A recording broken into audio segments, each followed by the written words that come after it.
Ladies and gentlemen, politics is an interesting game. And for those who've been watching this channel, you should have noted that there are certain analyses which are not sitting well with those who support Kenya Kwanza. I want to assure you, gentlemen and ladies, that the analysis on this platform remains analysis.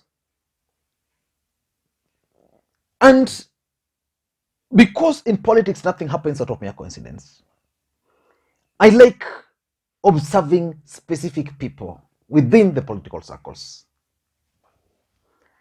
And I want to ask you a question. Do you think Karanja Kibicho is mad? Or do you think Fred Matiang'i is mad? Or even the cabinet secretary for ICT? These three gentlemen are going to play a key role in the upcoming general election. And that's why, despite the fact that the cabinet secretary for agriculture, Peter Munya, is outside there campaigning for Raila Odinga, you will never hear Kenya Kwanza attacking Peter Munya. But Kenya Kwanza will always train their guns on three individuals: Fred Matiang'i, Karanja Kibicho, and Joe Musheru. And Joe Musheru has made it very clear that Raila Odinga is going to win the presidency in the August election, and that he's going to win by 60%. That's huge, 60% of the votes. Yesterday, Karanja Kibicho also repeated the same. When a few of your colleagues have expressly said that a certain candidate will win in the first round, how difficult do you think it will be for any of the other, we don't know how many will be cleared, to feel comfortable to invite a man or men or women who've expressly stated that this is where our interests are? You know, here, we don't speak from emotions ourselves. We speak from facts. If you asked me, for example, what the data is saying today, and because you're entitled to my answer as a public servant, I will give you as it is.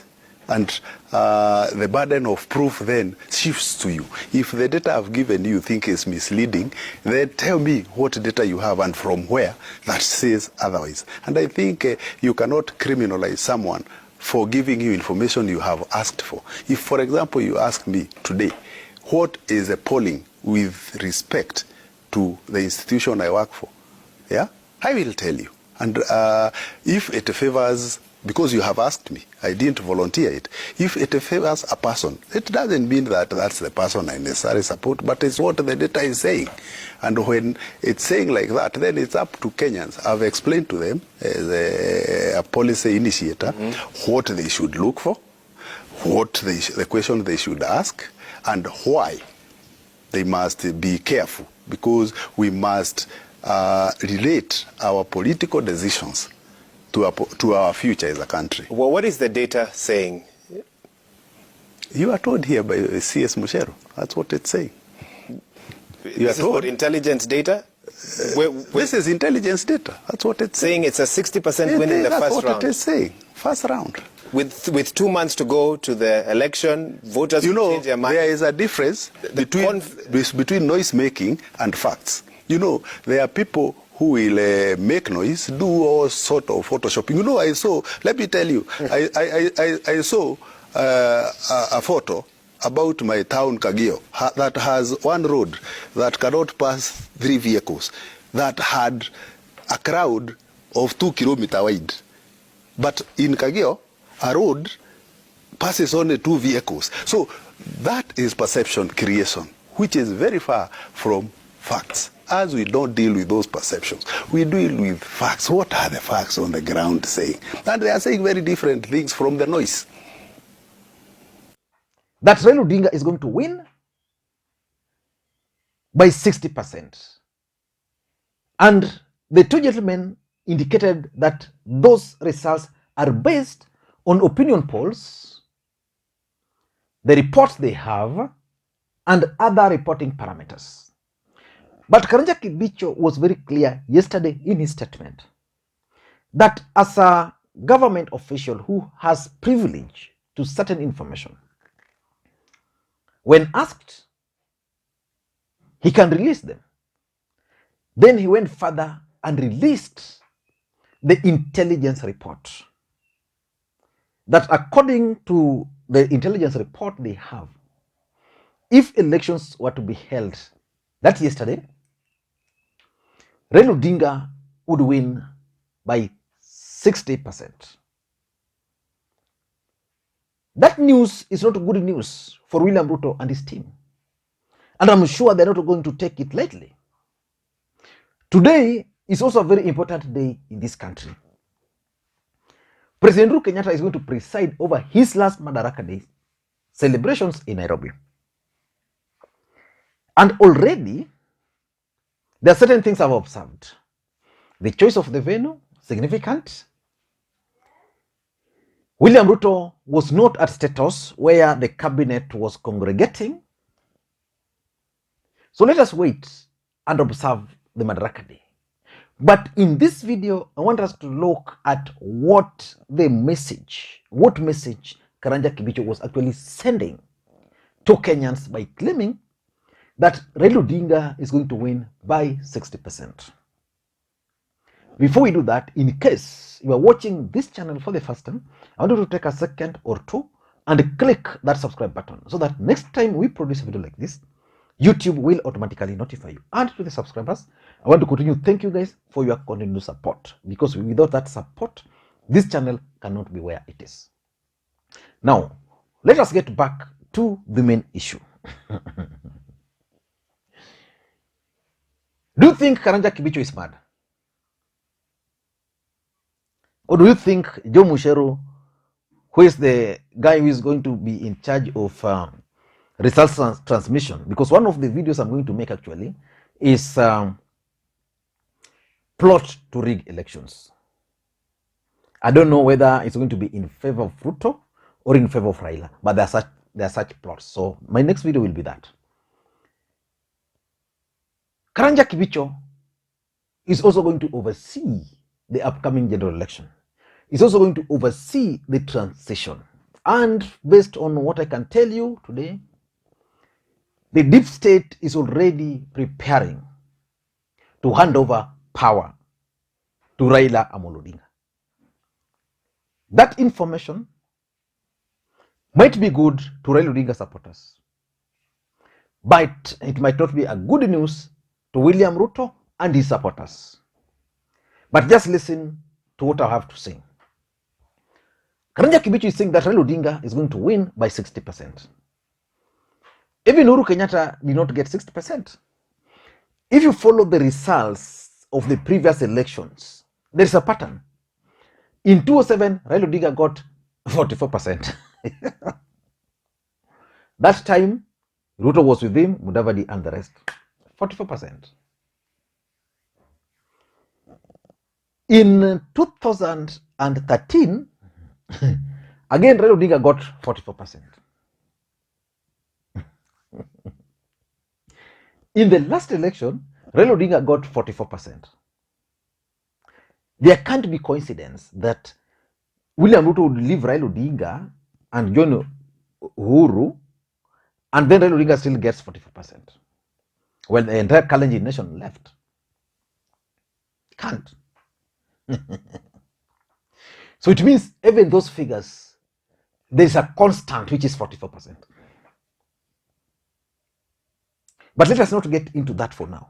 For now, the message which Karanja Kibicho is sending. Number one, clearly, Karanja Kibicho is preparing Kenyans for Raila Odinga presidency.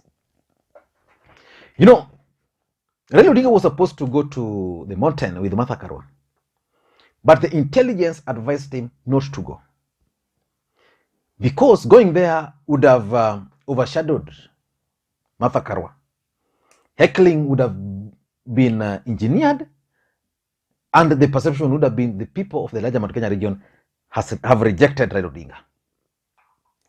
But the 60% these guys are talking about, in my view, is preparing Kenyans for Raila Odinga presidency. Because assuming the intelligence report is putting Raila Odinga at 60%, it means even if the margin of error would be 10%, Raila Odinga will still fall within that 50%. So I tend to think that clearly the Kenyan nation are being prepared for Raila Odinga's presidency. Number two, I think grounds are being laid in case of rigging.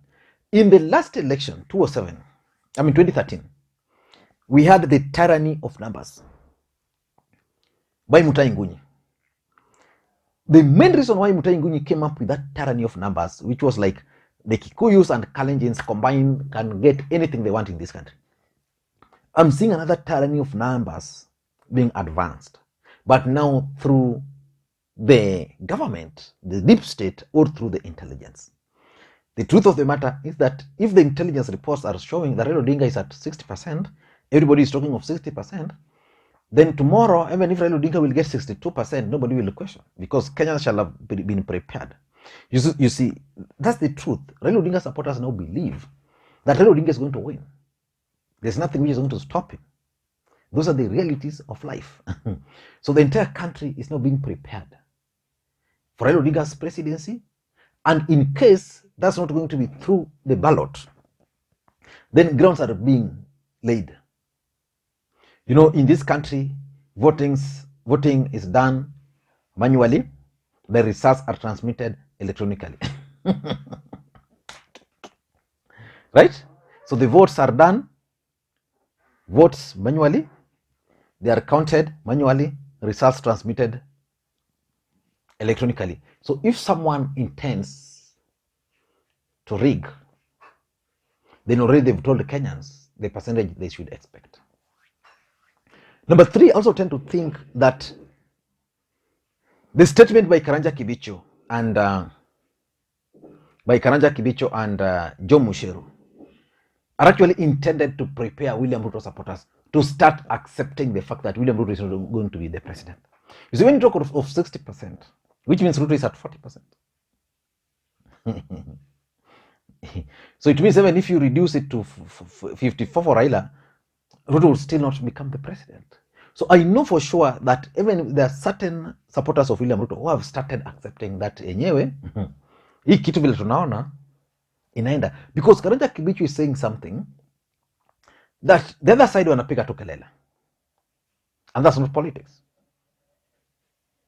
So they are being prepared to accept results. And number four, Karanja Kibicho is also coming up with something which is interesting, that William Ruto has been attracting huge crowd across the country, including up to Kondala.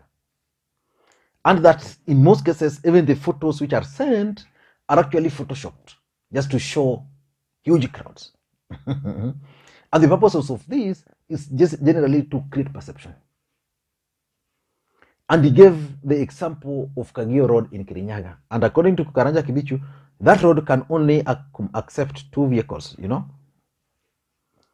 But in the pictures which were released by the DP and his team, you would imagine that it was a 2-kilometer wide road. Sijui Ruto alikosea Kibicho nini, but those are the realities we must live with. And lastly, Karanja Kibicho, Joe Musheru is delivering the message from the deep state that Raila Odinga is going to be the next president of the Republic of Kenya. I don't know how Ruto is going to win this thing, but of course you can't underrate the DP. He's a gentleman who went through Moi, through Uhuru, through Kibaki, through Uhuru. He also studied under Raila, so he also understands politics. He's been part of the system. In the last election, 2 elections, William Ruto was actually at the top of any rigging schemes in this country. I don't know what you think. That's my take. We meet later for the analysis about plot to rig the elections and also the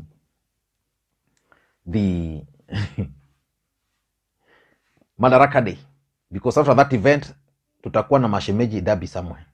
So let us wait and see how the events are going to unfold. Thank you guys and may you have a good day. Bye bye.